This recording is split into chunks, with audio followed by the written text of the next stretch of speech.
Okay, so one video I wanted to make for a little while has been my sleeper hits, my gaming sleeper hits, a top 10 list, and I decided I'm going to do that now. And I think I'm going to link just all the games, the list, under in the video description, so you can just skip everything I'm going to say if you want. But, okay, 10 and 9 are both exceptions to my list a little bit. They're more popular ones, but they're also games that ended up being like favorites of mine. So I've given them a little exception position. 10, they're one and a sequel. So 10 is Psychonauts 1 and 2. Both games have around 10,000 reviews on Steam. And then, by the way, I'm going by reviews mostly for all these. Psychonauts 1 is dated a bit, but playing it in quick succession with Psychonauts 2 is so crisp. It is a game that I feel like I want to recommend to anyone that has ever played any games and likes gaming.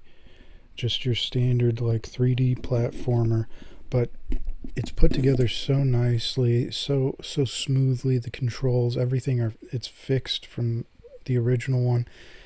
That the first game was good, the story was good, the levels were unique and interesting. All of that is multiplied by a lot in 2, and it's just so, like, it ended up being one of the few games that I actually 100%ed on Steam, the achievements. And it's like my thoughts on 2 kind of overwrote my thoughts on the original, like the problems I had with it because I played them so quickly together. Like, it was tough. I felt like there was a lot that was tough about getting through the first one, but afterwards I was like, I did kind of enjoy that. I want to try the newer one, see how it is. And the newer one, it's such a great game. I'm gonna avoid spoilers for any of these, but one simple thing, the fact that Jack Black is a character in the game, his voice work, it's amazing. That's just one little detail that I think should excite someone for the idea of playing the game, because he does a great job in it. Number 9, it was Psychonauts might be my current favorite game. I'm not exactly sure, but number 9 was my favorite game, I think, in 2016 to like 2020 or so. So several years. Sunless Sea was my favorite game. Sunless Skies is also great. Sunless Sea has 7,300 reviews on Steam. Sunless Skies has only 2,487 when I checked. I checked a while back when I wrote all this down. But those games they're not totally unpopular with that number of reviews. Like, people are familiar with them. And I am just going by Steam reviews. So if there are games that are on other systems like Psychonauts, for example, I'm sure a lot of people have played them, so that's why they're kind of exceptions. Sunless Sea, though, I think what's great about it is the art, every aspect of the art, just visually, the writing in the game, the music. It just creates such a strange feeling. Like, it's a Lovecraftian game where the writing has a lot of vagueness and this eeriness that I hadn't found much in most entertainment that I've enjoyed over time. So I feel like that was one of my first experiences with some like really Lovecraftian writing, where it's just, it gives you these very profound feelings, but it's so vague about so many things that you're just left wondering. And the way I played the game, Sunless Sea specifically, I played both of them, but Sunless Sea was more of a favorite. The way I played it, my over-preparation and organization focus in games, it ended up being a huge advantage. I was very cautious, and that allowed me to avoid failures that may have happened otherwise. Like, I lost one game, I think 4 hours in, and then my second game I played for like 45 hours or something, and that like, I had several intense moments where I thought I was going to lose, and I just got through it really luckily, and it was very powerful. I ended up not playing, like, I stopped playing, and I was just like, because I was close to losing at one point, and I got back and I was safe, and I just stopped there. And I'm pretty sure that's where I stopped playing for good. And I was like, I don't even want to lose the magic in this game. There was a part of me that I would say I felt like I wished I could play the game for 1,000 hours just so I could go to sleep and dream about that universe, the eeriness of it and everything. Like, create my own world building in my dreams. But I also didn't want to play the game because I felt like it would ruin the magic of it. So I only played it for like 50 hours, and it became a favorite of mine, and I just stopped there. My favorite games, I feel like they're exceptions. They're not usually games that are focused on mechanics, like a game like Factorio, for example, which is amazingly well put together, but it feels typically more of a mechanical game for me. Even though it's like I could easily say Factorio is one of my favorites, it's gotta be, but I never think of it as a favorite because it just doesn't. It typically doesn't hit this kind of emotional note that I look for in my favorite types of games. So getting on to the list where these are more genuine choices. Number 8 is also a little bit of an exception just because it's a game I think that's probably really popular on phones or some other systems or something also. Crashlands, 4,881 reviews, and it's just a really good game. It's got some wholesome writing to it, but it's like it gives you kind of like a casual sort of Minecraft feeling. Like, it's 2D. You're just you can build little things, and you have to go through these stories, and you can collect these little pets that eventually level up, and like it takes some work to do all that stuff. But in general, I think it's a game I haven't heard much about. Like this whole list is going to be games that I feel like I have not heard enough people promoting on, like, in Reddit threads and stuff. Like, when people ask for good examples of a game. So Crashlands, I think, is a valid choice there. Number 7, 5089, the action RPG. It has 295 reviews when I looked at it. That game is weird as hell, and it gives me a feeling of like watching Beast Wars when I was a kid, because the graphics are just weird like that. Reminds me of like early CGI stuff. But the game itself, I played it in VR, and I have to say the feeling, it was really cool. Like, I remember one of my favorite moments was when I was carrying all this stuff, and I didn't know that the gameplay has weight mechanic to it. So I finally eventually made a chest and put all my stuff into it. Then I go outside and I jumped, and it was like a halo jump all of a sudden. I didn't realize I was going to jump higher. And like, I got that sensation of like hitting a bump while you're driving. I was like, whoa. And it's a weird game, but I feel like some more people should have played it, at least in VR, I guess. I mean, I feel like I would recommend it more for VR just as like a thing to try out, but it does seem like a weirdly cool game. Number 6, I have Neo Scavenger with only 4,210 reviews. Neo Scavenger is like, it has an old-fashioned kind of feeling to it. You go around on tiles, and there's like story stuff you kind of unveil in different locations. I'm not sure how much of the game is randomized, if at all. It may not be It may not have any like randomness to the generation, but the map is interesting. There are all kinds of interesting things to discover and through the gameplay and making unique character builds and stuff. So it's a game I came back to many times over the years. Like even when I had like just a garbage laptop at one point, that's one of the games I opened up because I'm like, yeah, it'll run this on here. And it's a cool game. It's got some realism to it, even though it's all turn-based and whatnot.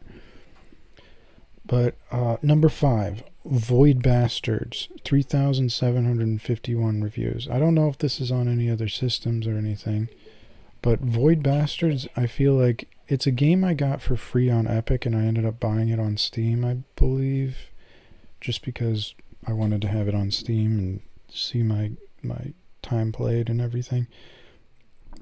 But Void Bastards is like, it's a very much a roguelike kind of thing where you have random traits to each different character you can start with, and a lot of the time the game just feels impossibly difficult and your character's just going to fail immediately.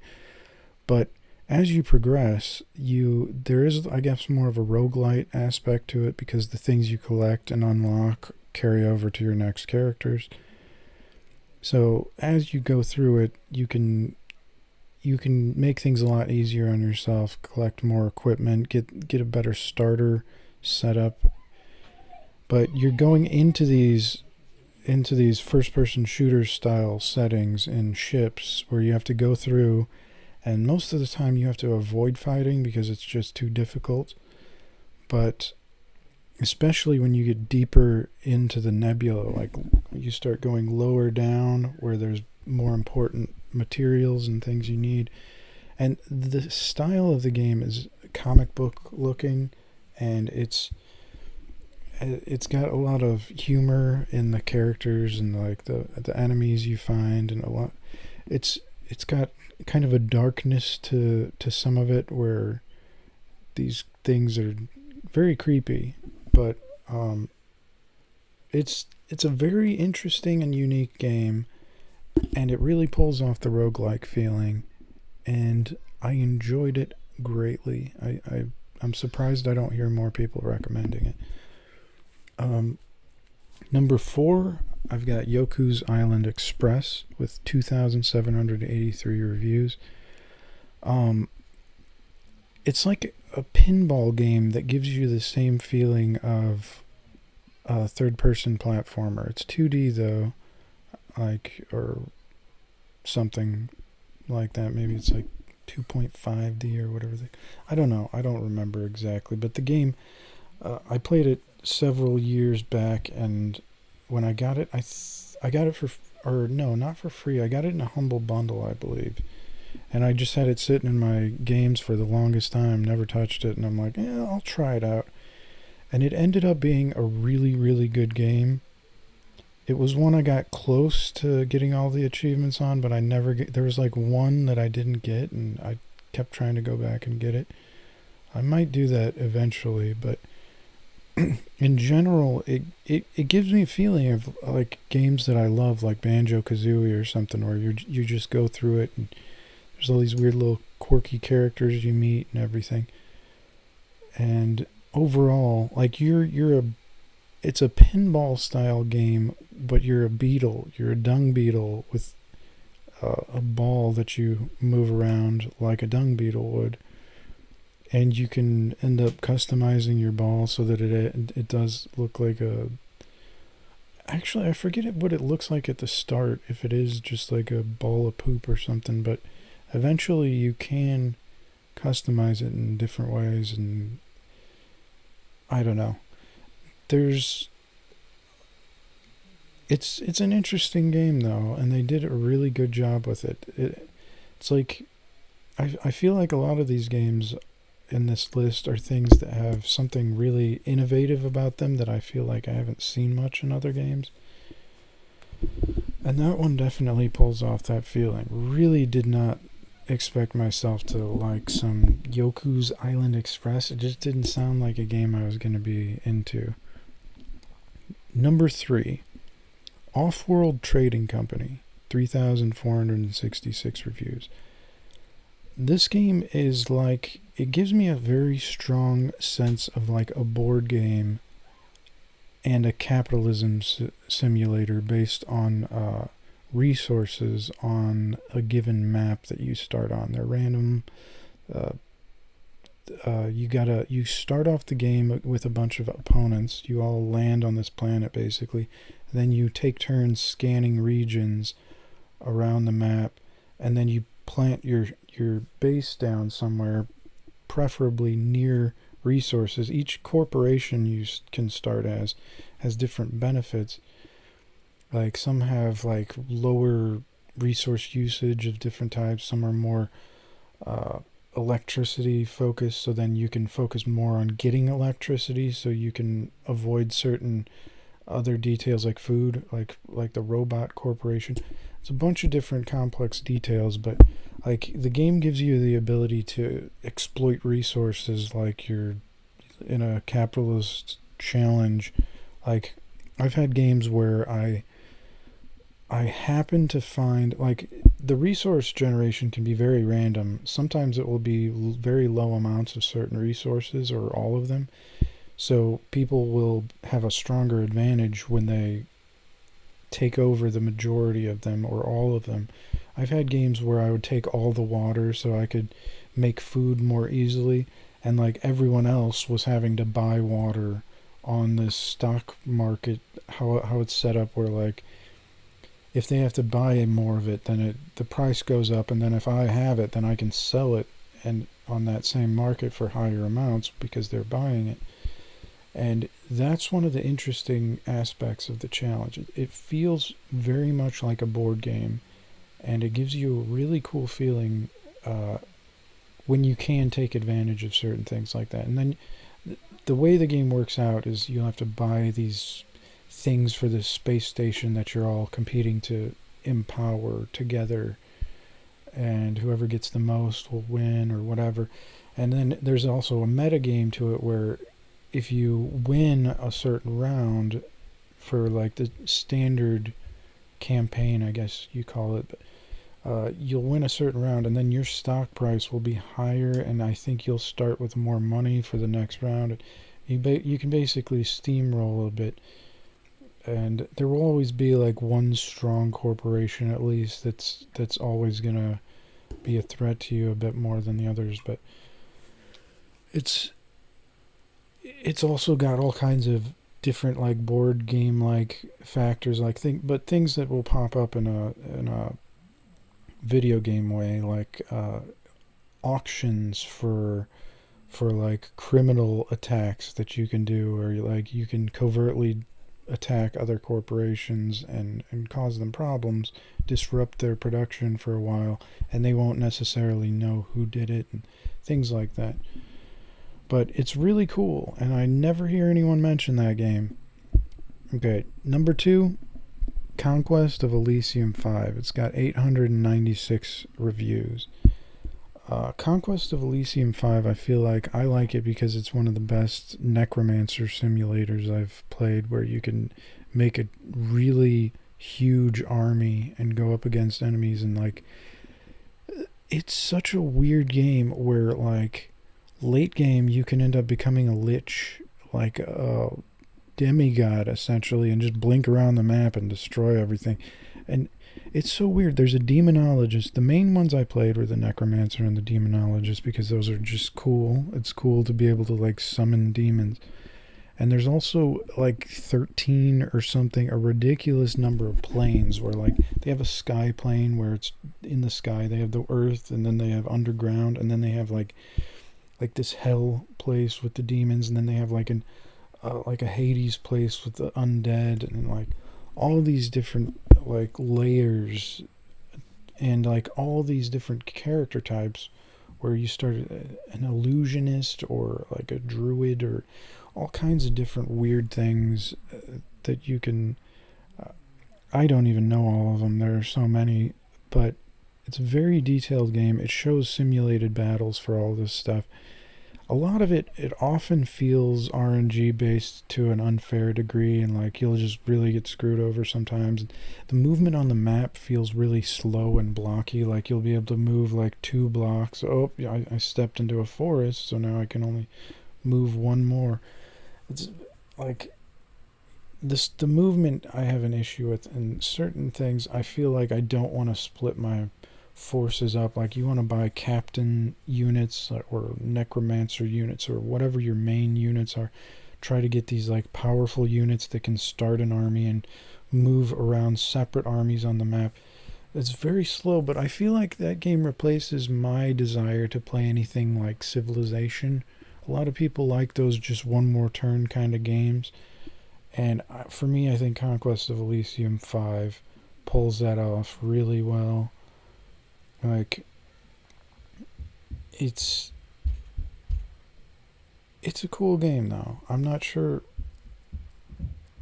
Like, there's so much. Like, I was going to say, one thing, the Demonologist, they have a late game thing, I think, where you can, like, open a portal to the hell dimension place and demons start pouring out of it.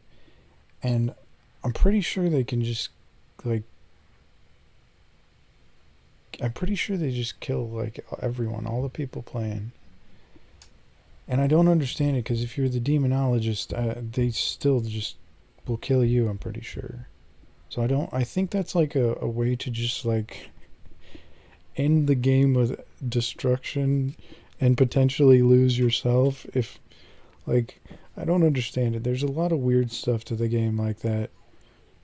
And, like, each character type will have different mechanics for like the necromancer can find old battles on the map and raise the dead on them, and they can find actual battles on the map and raise the dead on them, and like it will raise dead based on like things that actually died there, like the size of them. Like if some giant thing died there, then you could raise some giant undead thing. All kinds of details like that. And the necromancers, I think, I'm trying to think which one. The necromancers go insane if they raise the dead so much. So you have to like have your main necromancer who moves around, and your secondary necromancer is the one you actually raise things with.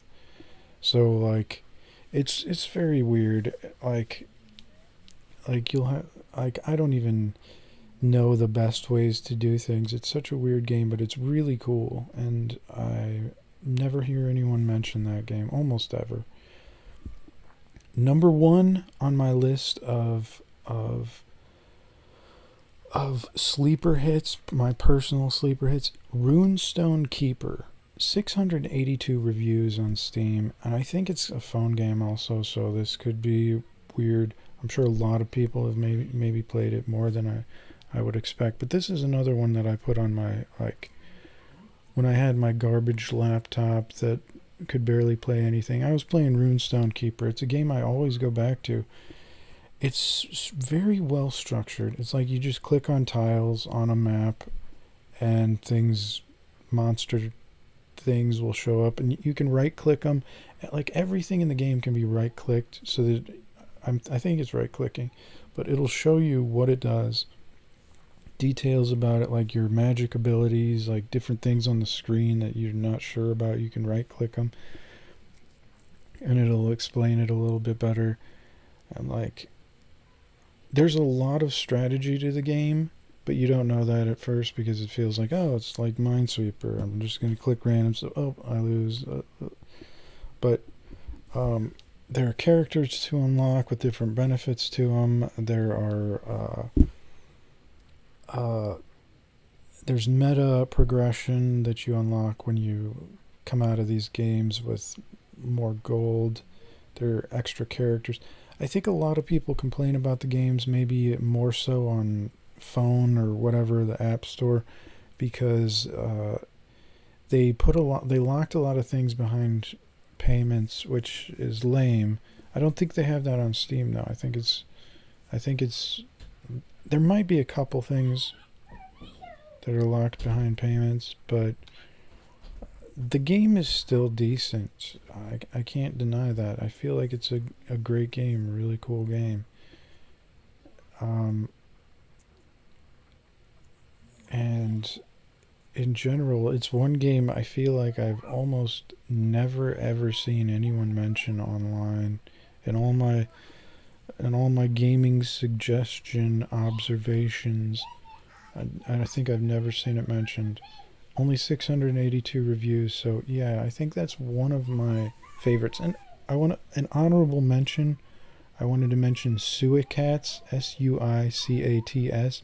It's got 83 reviews, and I bought that a while back when I saw there was a period where the game of dropping like fruits where they combine into bigger fruits that was popular. So I looked for if there was anything like that on Steam, and apparently Suicats is a cat head version of that where cat heads combine and turn into bigger cats, and it's a silly game, but it's actually surprisingly kind of cool. So yeah, those are my sleeper hit games, my reviews of all of them. Um, and yeah, pretty like it's not a perfect list. I'm sure I could have found some things that might have fit a little bit better, but as far as my Steam stuff goes, those are the first things that jumped out to me.